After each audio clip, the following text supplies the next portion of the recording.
Senator Kennedy rearranged the stack of new intelligence dossiers on his mahogany table, the papers rustling amidst the absolute silence of the committee chamber.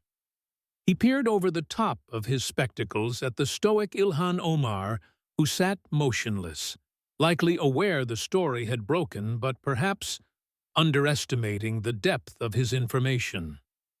"Congresswoman, before addressing international affairs, we must discuss the disaster that occurred at 4:52 this morning within your own district of Minneapolis. While you slept, 500 federal officers from the FBI and ICE were wide awake. They were storming the perimeter of what was allegedly a dignitary's residence, but was actually the headquarters of an international crime ring." Representative Omar adjusted her posture, her tone biting as she replied, "Senator, I cannot be held liable for a state governor's conduct, regardless of his political affiliation." Kennedy raised a palm, his voice deepening to a menacingly low pitch. "This was not merely a police raid, ma'am, but an active battlefield. Officers faced automatic weapon fire from 300 armed sentries positioned within a private home, a military-level defense in a Minneapolis suburb protecting 6.7 tons of narcotics, sufficient to decimate half the Midwest. However, that isn't the most egregious detail, is it? The most damning discovery is the currency.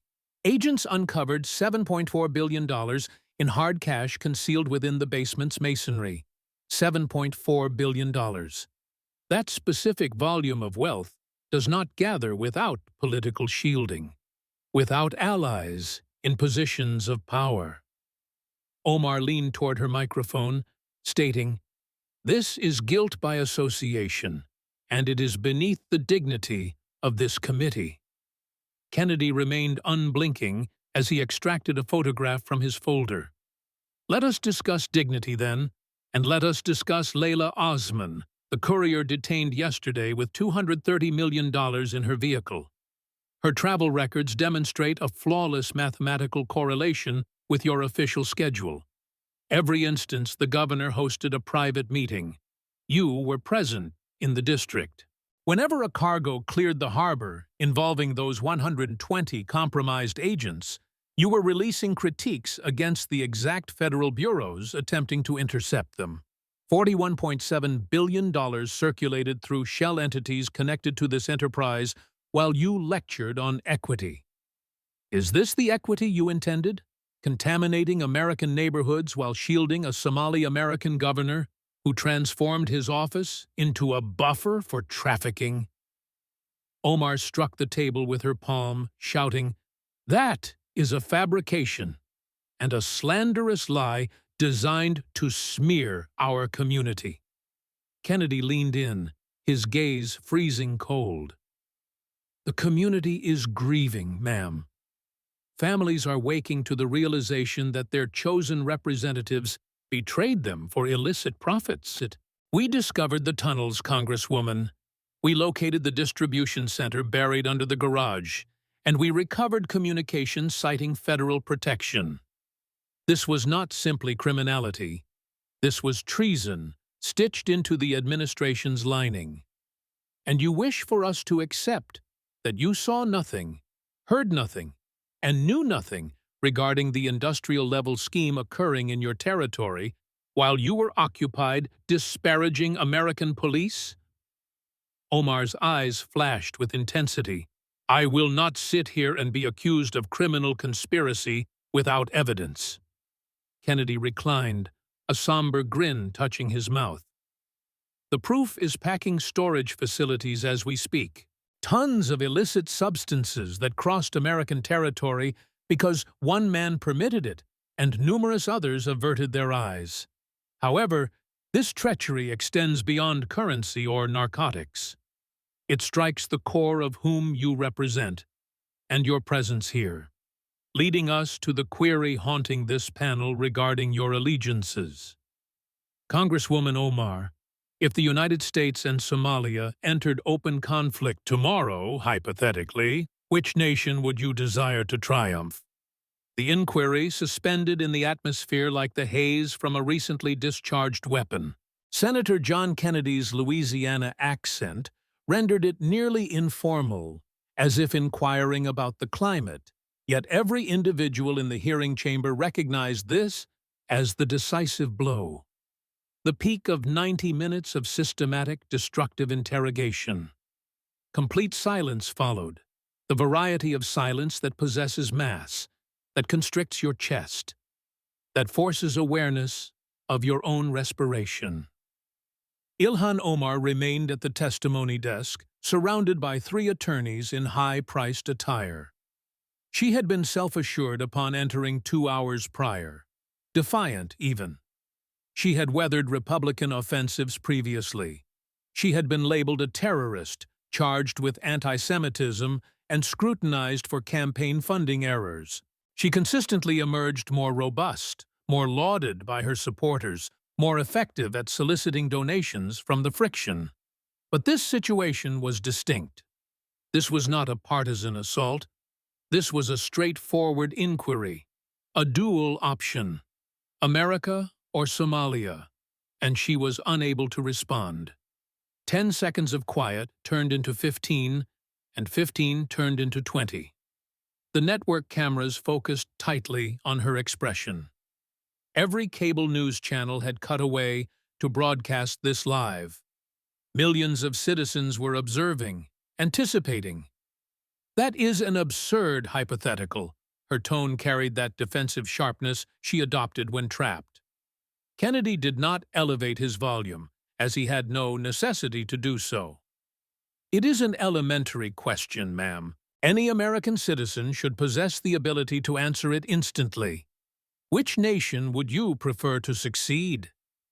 Another hesitation occurred. One could observe her estimating, notice the gears spinning behind her gaze, because no favorable response existed. Declare America, and she negates everything she had preached for years to Somali American crowds regarding our homeland and our people back home. Declare Somalia, and her profession concludes on national broadcasting. Declare neither, and everybody understands the implication regardless. I decline to interact with Islamophobic suppositions constructed to doubt my fidelity. Kennedy raised a palm, his tone staying soft, nearly benevolent, which somehow rendered it more severe. I have not referenced your faith a single time, ma'am, not once during 2 hours. I have inquired about your fidelity to nations, not your theology. I have asked which nation you would select if compelled to select. America or Somalia. That concerns loyalty, not Islam. He lifted a file from the pile before him. Because we possess recordings of you informing Somali American crowds that our homeland is under assault by America. You have stated our people back home require our assistance. You have alluded to Somalia as home in the present tense 43 times over the last 5 years. Therefore, I am inquiring, when you articulate home, which nation do you signify? I maintain the right to a complex identity. You may hold any identity you wish, ma'am. You may value your heritage and love Somali culture, but you are allowed only one allegiance in the United States Congress. You swore a vow to the Constitution of the United States, not the Somali Constitution. You cannot claim both. You must claim one. Therefore, one final time, if America and Somalia engaged in war, which faction would you desire to prevail? 25 seconds of quiet passed. 30. It was the most prolonged silence in modern legislative hearing records. Suddenly, an event occurred that nobody anticipated. A figure in the spectators stood. Row 8. Left side. A Somali-American female, clad in a black headscarf and business attire. Simply say, America, Ilhan. Her tone was distinct, slicing through the quiet like a blade. Why are you unable to simply say, America? Omar pivoted to view her, astonishment appearing on her features. This environment was intended to be supportive. The room contained Somali Americans, liberal campaigners, individuals who had championed her. The woman's projection grew more robust. My family selected this nation, and we escaped Somalia because it disappointed us. We arrived here, we swore the oath of citizenship, and we intended it. We declared America is our residence now, not Somalia. So why can you not articulate the same sentiment? Omar parted her lips, shut them, and glanced at her attorneys. They were gazing at their documents, powerless to assist. She looked back toward Kennedy. He was anticipating, enduring, that faint melancholic grin on his mouth, as if he already realized how this would conclude. Then Ilhan Omar rose, snatched her documents with trembling fingers, and glared at the committee chairman. I refuse to remain here and contribute to this racist spectacle. Kennedy's tone halted her, remaining tranquil, retaining that accent. Congresswoman, you remain under oath. You cannot simply depart. Observe me. She was in motion now, her attorneys rushing to collect their files and pursue her. Ma'am, if you exit without responding, everybody watching will comprehend precisely what your silence implies. She paused at the exit, pivoted, her voice trembling with rage or fright, or both. My response is that I owe neither you nor anyone else evidence of my fidelity. I swore the oath of citizenship, I swore the oath of office, and that must suffice. Kennedy reclined in his seat.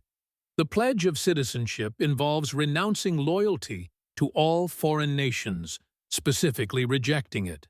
However, you have not renounced loyalty to Somalia, have you? You continue to refer to it as home. You continue to label Somalis as our people and vote in support of Somali governmental benefits over American benefits. The vow is insufficient if you fail to respect it. Omar offered no reply, shoving through the door and vanishing. The committee chamber exploded, photographers triggering flashes, journalists screaming inquiries, senators debating. Yet Kennedy sat peacefully, arranging his documents into orderly piles, as if he had merely concluded a standard administrative session and not dismantled a legislator's career on live broadcast. To comprehend how we arrived here, how a refugee triumph became a query of split fidelity, you must return 90 minutes prior, when Ilhan Omar entered that hearing chamber believing she could weather this as she had weathered everything else. Tuesday morning, February 3rd, 2026, the Senate Hart Office Building, Room 419. The Foreign Relations Committee chamber was reaching capacity with journalists, cameras, and aides. The environment was charged. Everyone recognized this event would be consequential. The session had been convened following a ProPublica inquiry 3 weeks prior. The title had been blunt: Congresswoman's Clandestine Coordination, How Ilhan Omar's Staff Collaborated with Somali Leadership to Sway U.S. Legislation. The probe had been ruinous. Telephone logs demonstrating calls between Omar's bureau and Somali state agents, emails aligning narratives, and appointment books that had not been correctly revealed. Fiscal documents displayed hundreds of thousands of dollars streaming from Somali government-linked origins to Omar's campaign and her spouse's firm. The sequence was irrefutable. Omar would accept a confidential briefing regarding Somalia. Within 48 hours, she would convene with or telephone Somali state officials. Then she would vote or issue declarations that matched perfectly with Somali state objectives, even when those objectives clashed with declared U.S. protocol. The Senate Foreign Relations Committee had elected to conduct oversight sessions, and they had subpoenaed Ilhan Omar to give evidence under oath. At 9:45, she appeared. Ilhan Omar was 43 years of age. She had arrived in America as a 12-year-old exile from Somalia, passed 4 years in a Kenyan refugee settlement, mastered English, became a national, labored as a community mobilize, and then stunned the political sphere by capturing a House position in 2016. She had been returned to office 3 times. She was a component of the squad, the collection of liberal congresswomen who had become stars on the left and antagonists on the right. She had constructed her profession on enduring assaults and persevering. Every scandal rendered her more renowned. Every Republican offensive became a donation solicitation. She had discovered how to transform resistance into energy. She walked into the hearing space donning a vibrant violet headscarf with a coordinating blazer, businesslike, assured. 3 attorneys surrounded her, 2 from a prominent D.C. partnership, 1 a Somali-American civil rights advocate present for appearances. Her media squad sat in the spectators, prepared to broadcast and interpret whatever occurred. Omar occupied her chair at the testimony desk. She organized her files, murmured to her counsels, and gazed out at the lenses with that faint, rebellious grin she had honed. This was merely another Republican offensive. She had managed worse. What Ilhan Omar did not realize was that John Kennedy had dedicated 6 weeks to preparing for this instance, not solely on the regulatory breaches or the fiscal irregularities, although those were incriminating enough, but on something more profound, something that could not be spun or defended or explained away. 6 weeks prior, in Kennedy's suite in the Russell Senate Office Building, his chief of staff had entered carrying 3 cartons of files. "Sir, you requested everything regarding Omar's public remarks concerning Somalia versus America." John Kennedy glanced up from the international assistance legislation he had been reviewing. He was 73 years old, but appeared younger, athletic, keen. That Louisiana accent and the rustic demeanor caused people to undervalue him constantly. They invariably lamented it. His curriculum vitae narrated a distinct tale. Vanderbilt student, University of Virginia Law School, then a year at Oxford. He had practiced law for 20 years, served as Louisiana State Treasurer, then captured his Senate position. He was not what he appeared. He never had been. "What did you discover?" Kennedy inquired. His chief of staff began extracting transcripts, recordings, audio documents. "It is a habit. She reliably identifies as Somali initially, American secondarily, or not at all. She refers to Somalia as home in the present tense. She labels Somalis our people. When she speaks about Somali Americans, she utilizes we and us. But when she speaks about Americans broadly, she utilizes they and them." Kennedy began reading through the records. Within 10 minutes, he was recording observations. Presentation at a Minneapolis community facility, 2019. "Our homeland is under assault by American drones. Our people are being slaughtered." Gala for Somali Famine Assistance, 2021. "We must aid our siblings back home. Our people are agonizing." University of Minnesota Address, 2023. "Somalia is in our blood, in our spirits. We can never overlook where we originate." Interview with Somali Language Press, 2024. "I will forever struggle for our people in Somalia. That is my obligation." Kennedy glanced up. How frequently does she allude to Somalia as home or homeland? His chief of staff paged through his observations. 43 substantiated occurrences in the past 5 years, all in the present tense. Not where I am from or where I was delivered, but home, as in current residence. And regarding America, she labels it this country or the United States, never home or my country. She consistently phrases it as this country as if she is merely a visitor. Kennedy remained silent for a prolonged moment. Retrieve her voting history. Every ballot pertaining to Somalia, foreign support, penalties, military activities, everything. They dedicated 2 weeks to the voting history. The sequence was flawless, 100%. On every solitary vote, Omar had sided with Somali state benefits over declared U.S. policy. Legislation to penalize Somali officers with links to al-Shabaab. She voted against. Modification to append supervision to foreign assistance to Somalia. She voted against. Decree denouncing Somali government human rights violations. She voted present. 12 votes over 5 years. 12 times she had voted in opposition to American interests and in support of Somalia. But that wasn't even the most damning part. Kennedy's squad cross-referenced the ballots with her schedule. Every individual vote occurred within 2 weeks of her convening with Somali state dignitaries. It is a sequence, Kennedy informed his staff. Confidential briefing regarding Somalia, meeting with Somali agents, vote preferring Somali state benefits. 17 times in 5 years, which cannot be a coincidence. His chief of staff appeared anxious. If you are implying she is distributing classified intelligence. I am not implying anything. I am going to pose questions to her and allow her responses to speak for themselves. They dedicated another 2 weeks to the financial path.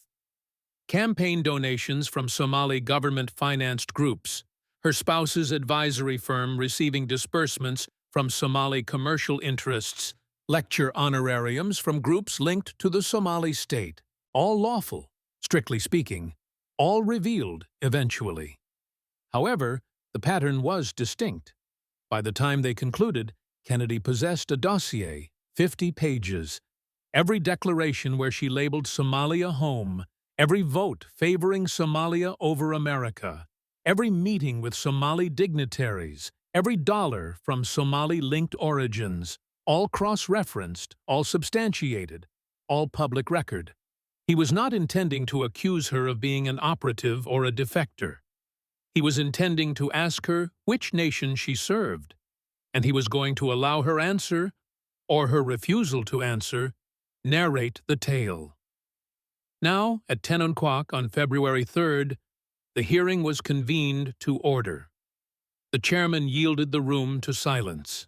The Senate Foreign Relations Committee session on adherence to the Foreign Agents Registration Act and congressional ethics will now commence. Opening declarations were foreseeable.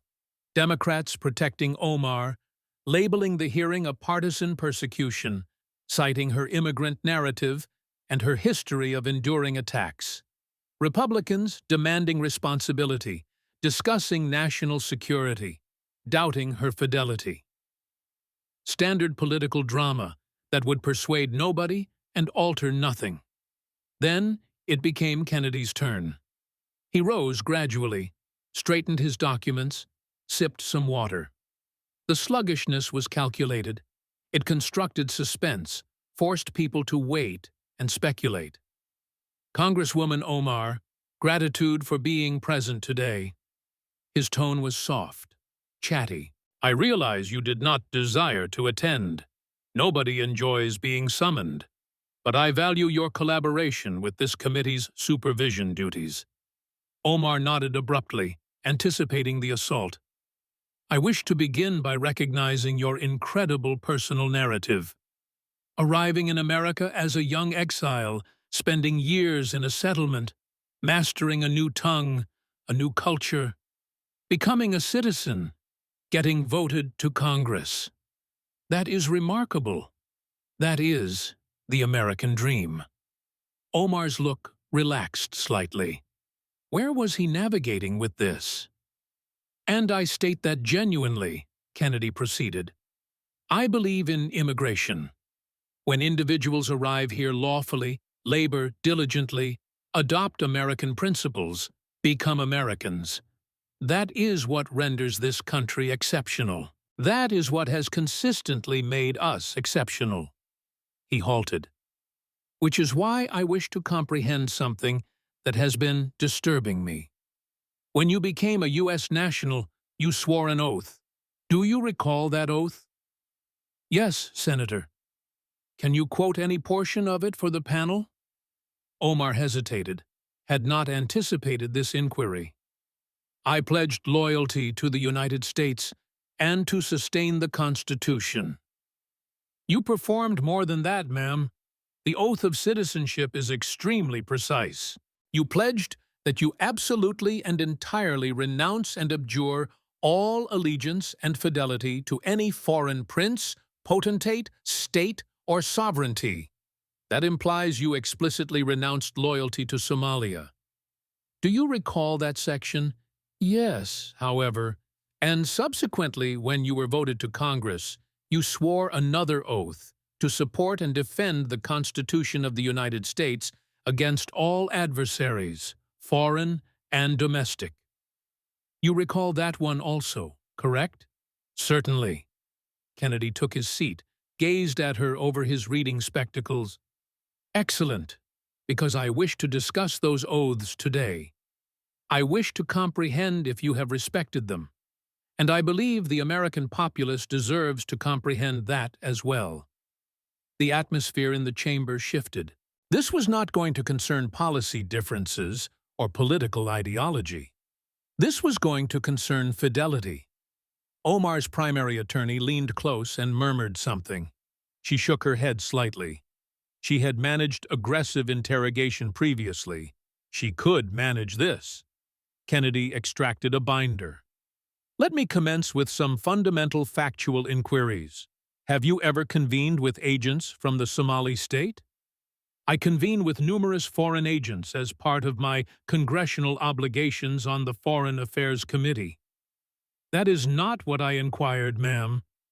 Have you convened specifically with agents from the Somali state? Yes. How many times in the past 5 years? She looked at her attorneys. One of them began to talk, but Kennedy raised a palm. I would prefer the Congresswoman to respond, please. Omar looked back at Kennedy. I do not possess an accurate tally. I do. 47 times.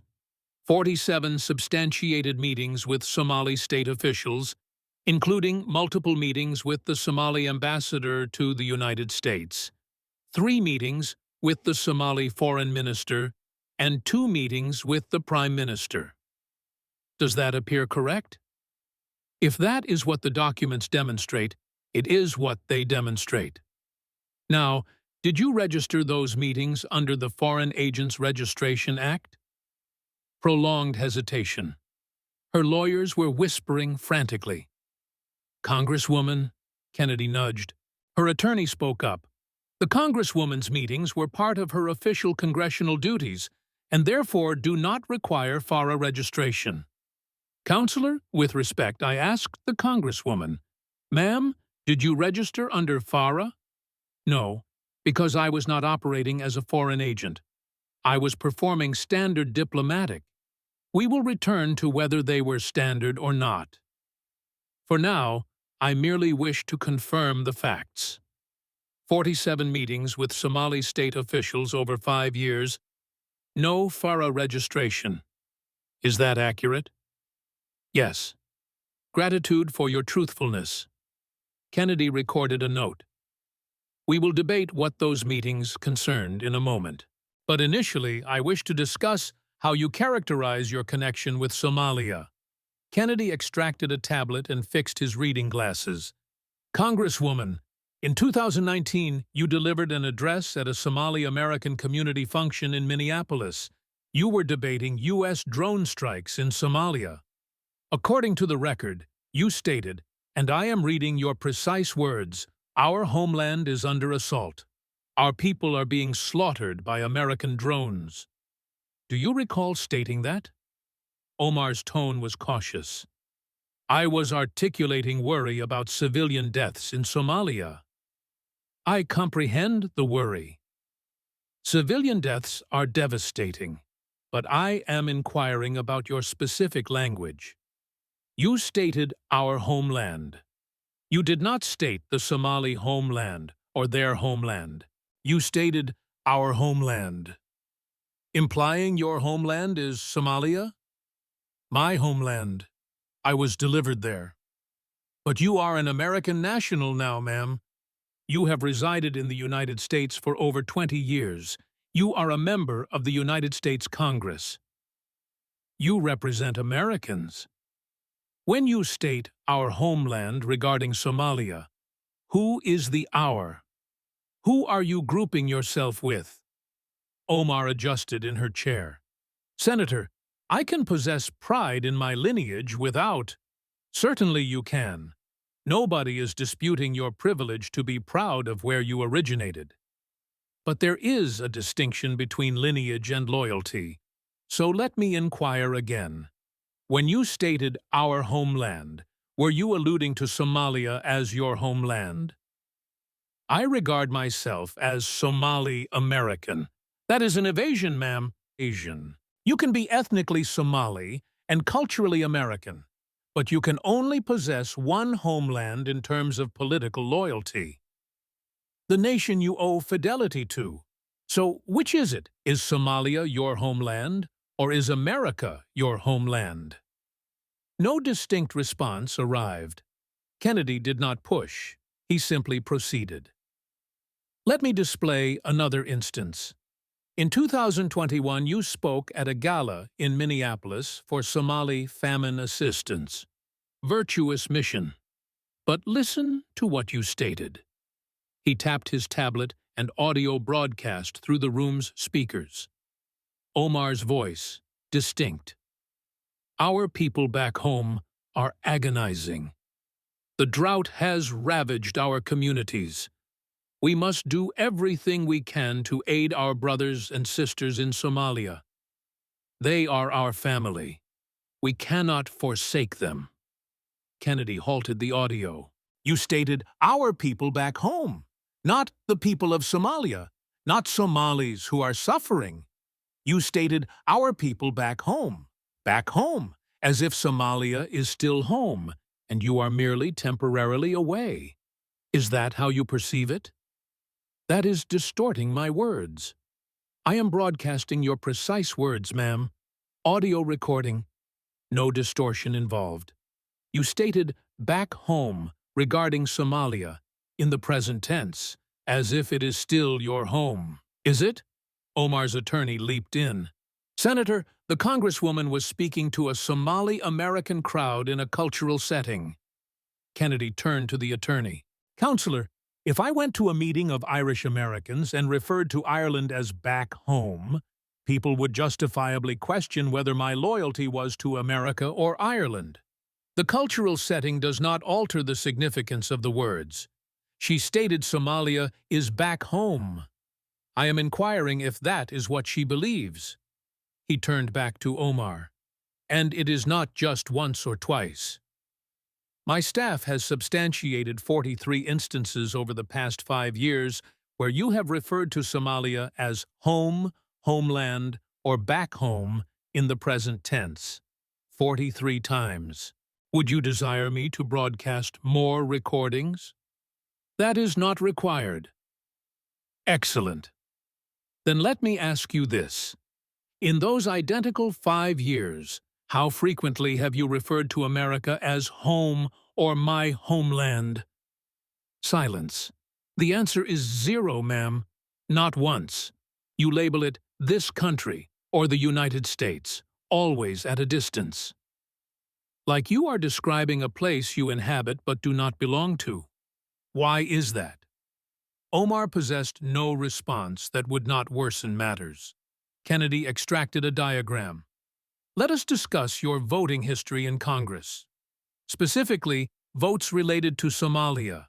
In the past 5 years, there have been 12 bills, amendments, or resolutions in the House of Representatives that directly related to Somalia.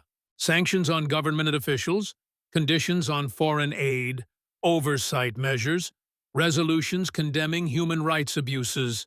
12 separate votes. Do you know how you voted on those 12 votes? Omar did not answer. You voted in favor of Somali government interests and against stated U.S. policy positions all 12 times, 100%. Let me give you some specific examples. Kennedy flipped to a page in his binder. In 2021, there was a bill to impose targeted sanctions on 15 Somali government officials and military officers who had documented ties to al-Shabaab, the terrorist organization that has killed American soldiers, aid workers, and journalists. The bill was very specific. 15 named individuals. It passed the House 391-4. You were one of the 4 who voted no. Why did you vote to protect Somali officials who work with terrorists? The bill was overly broad and would have hurt innocent. Ma'am, I just told you it named 15 specific individuals. How is that overly broad? Sanctions regimes often have unintended consequences. These were targeted sanctions, asset freezes and travel bans for 15 men who were proven to be working with a designated terrorist organization. And you voted no. The only explanation that makes sense is that you were protecting the Somali government's interests over America's security interests. Is there another explanation? Omar's jaw was tight. I voted my conscience based on my understanding of the region. Let me give you another example. 2022. There was an amendment to add accountability measures to $400 million in U.S. foreign aid to Somalia. The amendment required the Somali government to provide quarterly reports showing the aid wasn't being stolen or diverted to militants. Basic oversight. The amendment passed 357-18. You voted no. Why vote against transparency? The conditions were punitive and undermined. They were accountability measures to ensure American taxpayer dollars weren't stolen. But you opposed them. Wait. No good answer. Kennedy leaned forward. And here's what's interesting, Congresswoman. Every single one of these 12 votes happened within 2 weeks of you meeting with Somali government officials. Every single one. The pattern is perfect. Let me show you. August 2021. You meet with the Somali ambassador. 2 weeks later, vote against sanctions. March 2022. Meeting with the foreign minister. 1 week later, vote against oversight amendment. September 2023. Meeting with the Prime Minister's Chief of Staff. 10 days later, vote against a resolution condemning Somali government human rights abuses. 17 times in 5 years, you met with Somali government officials and then voted in their favor within 2 weeks. That is not coincidence, ma'am. That is coordination. That is correlation, not causation. It is a pattern, and it raises the obvious question. Were you voting based on your own judgment of what's best for America? Or were you voting based on what Somali government officials asked you to vote for? Let's talk about your finances, Kennedy said, pulling out FEC reports. Your campaign and your family's business interests. In the 2022 election cycle, your campaign received $847,000 from an organization called the Somali American Leadership Council. That is a substantial amount from one source. What is the Somali American Leadership Council? It is a community organization that supports Somali American candidates and causes. It is a lobbying organization, ma'am, and according to its tax filings, it is funded primarily by Somali business interests, many of which have direct ties to the Somali government. You received nearly $850,000 from a foreign government-connected organization. Did you disclose that to your constituents? Her lawyer interjected, the contributions were legal and properly disclosed to the FEC. I didn't ask if they were legal. I asked if she disclosed to voters that she was taking money from foreign government-connected sources. Because voters have a right to know when their congresswoman is funded by a foreign government.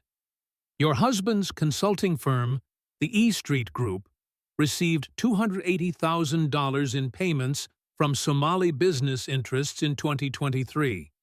That is triple what the company made the year before. What services did his firm provide to justify that payment? My husband's business is separate from my congressional work. But you live in the same house. You share finances. You file joint tax returns. And his income tripled the year after you started taking regular meetings with Somali government officials. You do not see a connection? Omar's face was flushed. That is innuendo. It is documented fact. Here is another fact. You have done 6 paid speaking events in the past 2 years. Total compensation, $340,000. 5 of those 6 events were sponsored by organizations with direct financial ties to the Somali government. You are being paid hundreds of thousands of dollars by Somali government-connected sources while voting in favor of Somali government interests. That is not public service, ma'am. That is a conflict of interest. Kennedy's voice got quieter, more serious. Congresswoman, you serve on the House Foreign Affairs Committee. That gives you access to classified intelligence briefings. Is that correct? Yes. Including classified briefings specifically about Somalia, about terrorist threats, military operations, intelligence assessments, correct? I cannot discuss classified information in this setting. I am not asking you to reveal classified information. I am asking if you receive classified briefings about Somalia, yes or no? Yes. And after receiving those classified briefings, have you met with or communicated with Somali government officials? Long, dangerous pause. I engage in routine diplomatic conversations as part of my committee work. That is not what I asked.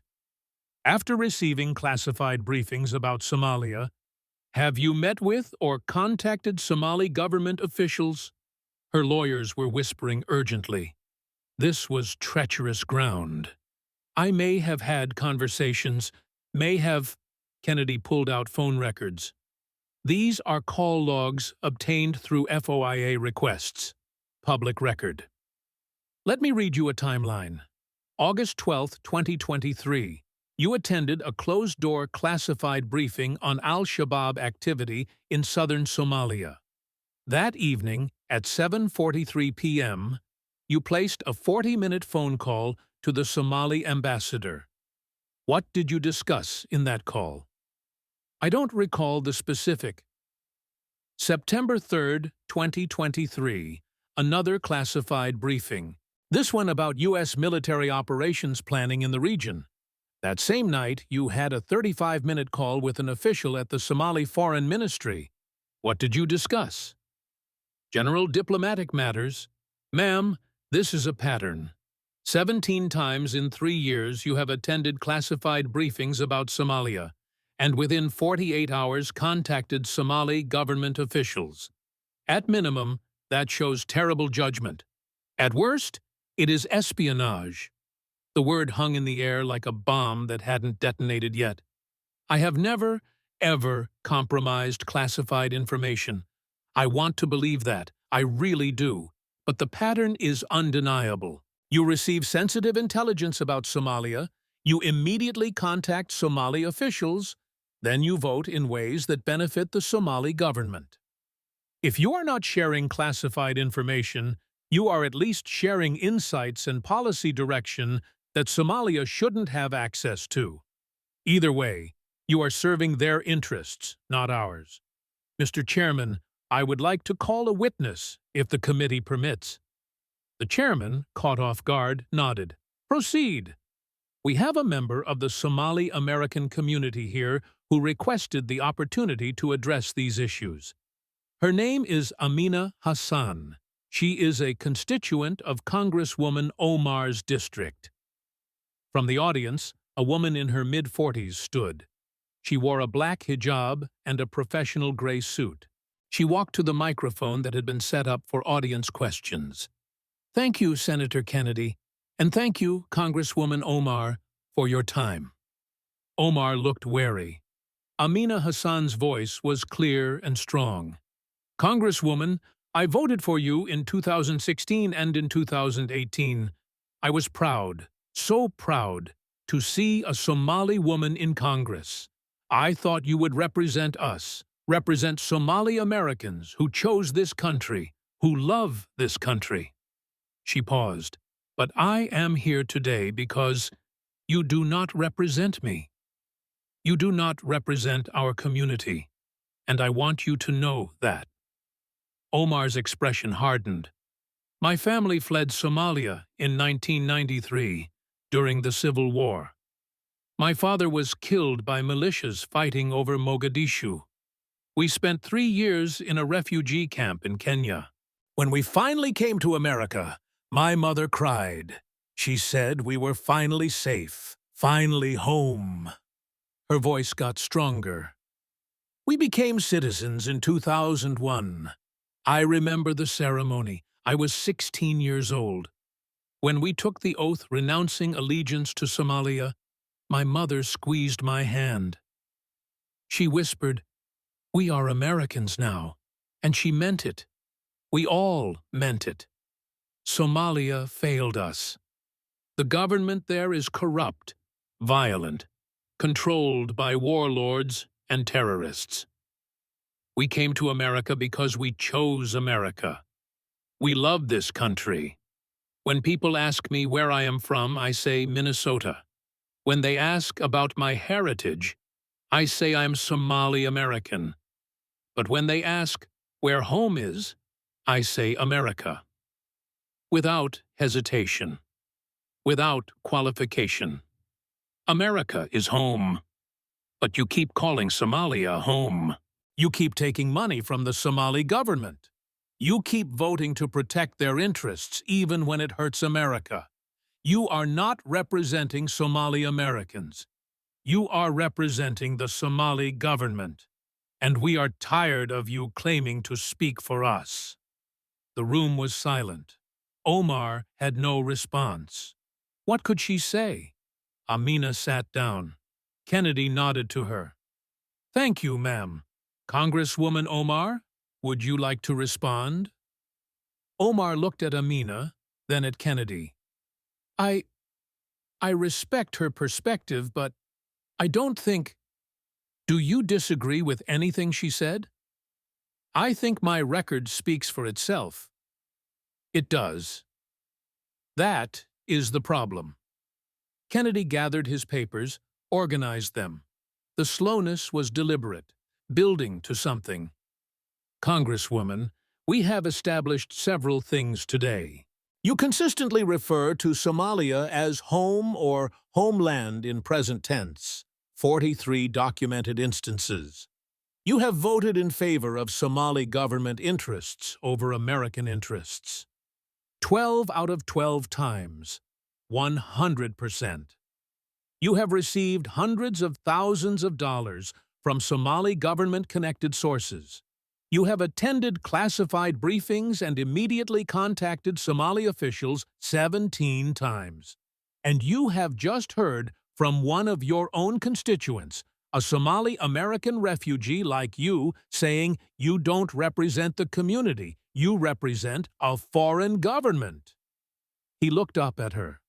"So I want to ask you a question, and I want you to answer it honestly, because I believe the American people deserve an honest answer. If the United States and Somalia went to war tomorrow, hypothetically, an armed conflict between the two nations, which side would you want to win?" 10 seconds of silence, 15, 20. The longest silence anyone could remember in a congressional hearing. Omar's mouth opened, closed. She looked at her lawyers. They were staring at the table, unable to help. This was a question only she could answer. "That is a ridiculous hypothetical." "It is not ridiculous, ma'am. It is the most basic question of loyalty imaginable. Two countries in conflict. Which side would you want to prevail? Every American should be able to answer that in 1 second. Which side would you want to win? I refuse to engage with Islamophobic questions designed to question my loyalty. Kennedy's voice remained calm, patient. I have not mentioned your religion once today, not once in 2 hours of questioning. I have asked about your allegiance to countries, not your faith. This is not about Islam. This is about whether you are serving American interests or Somali interests. America or Somalia? Which one would you want to win? More silence. 30 seconds now. Omar was trapped, and everyone could see it. From the audience, Amina Hassan stood up again. Just say America, Ilhan. Why can't you just say America? Omar turned to look at her, shock and anger on her face. Amina's voice was louder now. My family chose this country. We took the oath and we meant it. We said goodbye to Somalia and hello to America. It is not complicated. It is not a trick question. America is our home. Just say it. Another Somali-American man stood in the audience. We can say it. Why can't you? A woman with a hijab stood. You are making us all look bad. You are making people think we cannot be loyal Americans. Omar stood suddenly, her chair scraping the floor. I am not going to participate in this racist circus designed to make Muslims prove their loyalty. Kennedy's voice cut through, still calm. Ma'am, you are still under oath. You cannot simply leave. Watch me. She was gathering her papers with shaking hands. Congresswoman, if you walk out of this hearing without answering that question, everyone watching, and millions are watching, will know exactly what your silence means. Your refusal to answer is an answer. She stopped, turned to face him. Her voice was shaking with anger. My answer is that I do not owe you or anyone else proof of my loyalty to this country. I took the oath of citizenship. I took the oath of office. That should be enough. Kennedy shook his head slowly. The oath of citizenship requires you to renounce allegiance to all foreign countries. But you have not renounced allegiance to Somalia, have you? You call it home. You vote for its interests. You take its money. You meet with its officials after classified briefings. The oath is not enough if you do not honor it. I am done with this hearing. Omar grabbed her briefcase. Ma'am, I said I am done. She walked toward the exit, her lawyers scrambling to follow. The cameras captured everything. Her angry face, her shaking hands, the way she wouldn't make eye contact with anyone. At the door, she stopped, turned back one last time. You want to know which side I choose? I choose peace. I choose diplomacy. I choose not engaging with your false binaries and warmongering hypotheticals. Kennedy's response was quiet but devastating. Ma'am, every American soldier, every diplomat, every citizen can say they choose America if forced to choose. Your inability to say the same thing tells us everything we need to know about where your allegiance lies. Ilhan Omar pushed through the door and was gone. The hearing room erupted, senators shouting, reporters yelling questions, cameras flashing.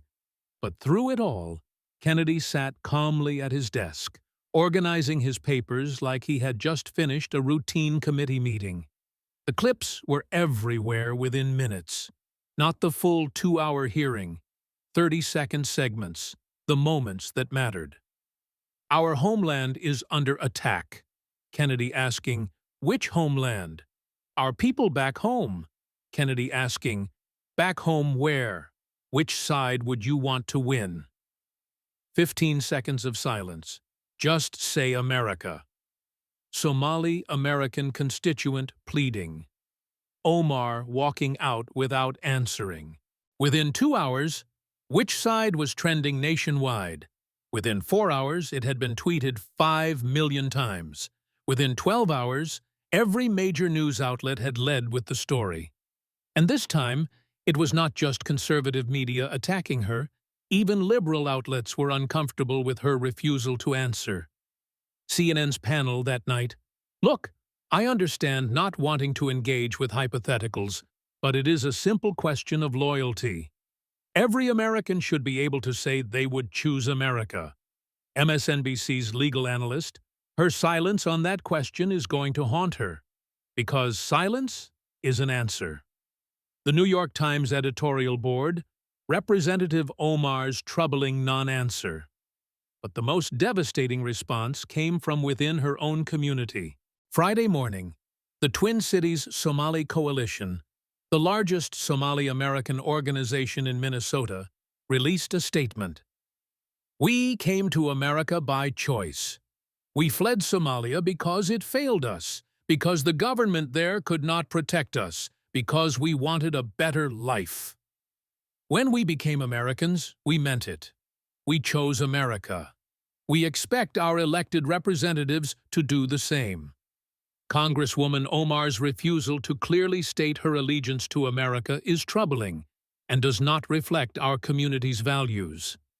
By Friday afternoon, 15 prominent Somali-American imams in Minnesota had signed an open letter. "We love this country.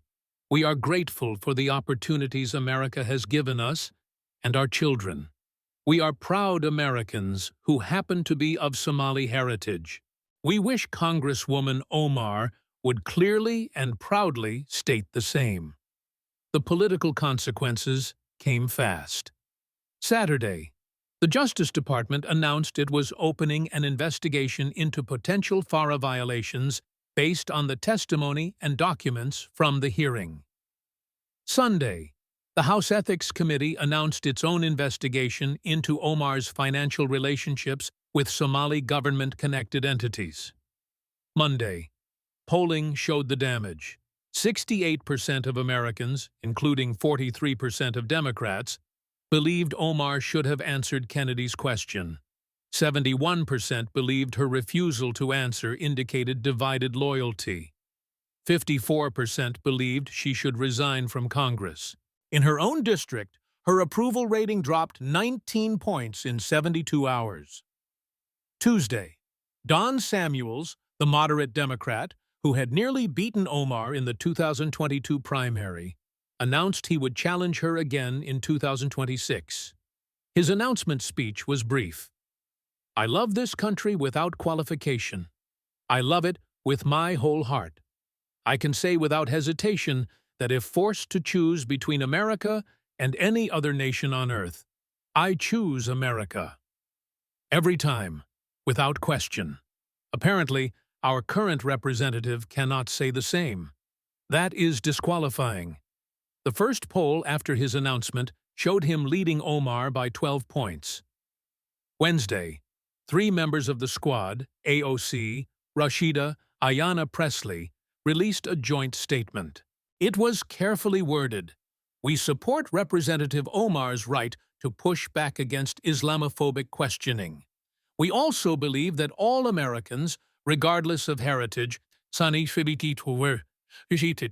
clearly state their loyalty to this country." Translation: "We are not defending her silence." Ilhan Omar's office released multiple statements over the next week.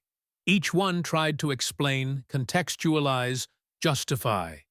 None of them included the words, "I would want America to win." That was the problem. In all the statements, all the interviews, all the tweets, she never actually answered the question. And everyone noticed. John Kennedy gave one interview about the hearing to a reporter from the Baton Rouge Advocate, his local paper, not national media. "Do you think you were fair to her?" the reporter asked. Kennedy was quiet for a moment. "I asked her which country she would choose. Every American should be able to answer that instantly. Every naturalized citizen took an oath, specifically renouncing allegiance to other countries, so they could answer that question clearly. Her silence was not my doing. I just asked the question. She should have been able to answer easily, if her loyalty was clear. Some say it was a gotcha question. It is only a gotcha if you cannot answer honestly. If you are genuinely loyal to America, you say America without thinking. The fact that she had to think about it, that she could not bring herself to say it, that tells you everything. 6 months later, Ilhan Omar lost her primary. Not by a little, by 18 points. The largest margin of defeat for an incumbent member of Congress in Minnesota history. Her concession speech was brief. She talked about fighting Islamophobia, about standing up for her community, about not backing down from attacks. She never mentioned the question, never addressed why she could not answer it. Maybe because there was no good answer. Either she would have chosen Somalia, which would end her career, or she would have chosen America, which would contradict everything she had said and done for years, or she could refuse to answer, which is what she did, and which ended her career anyway. In the end, it was not John Kennedy who destroyed Ilhan Omar's political future. It was a simple question. 6 words. Which side would you choose? And her inability to say America. Because if you cannot say you would choose America, if you represent America in Congress, and you cannot say you would choose America over the country you fled as a refugee, then what are you doing there? The lesson, if there was one, was this. You can be proud of your heritage.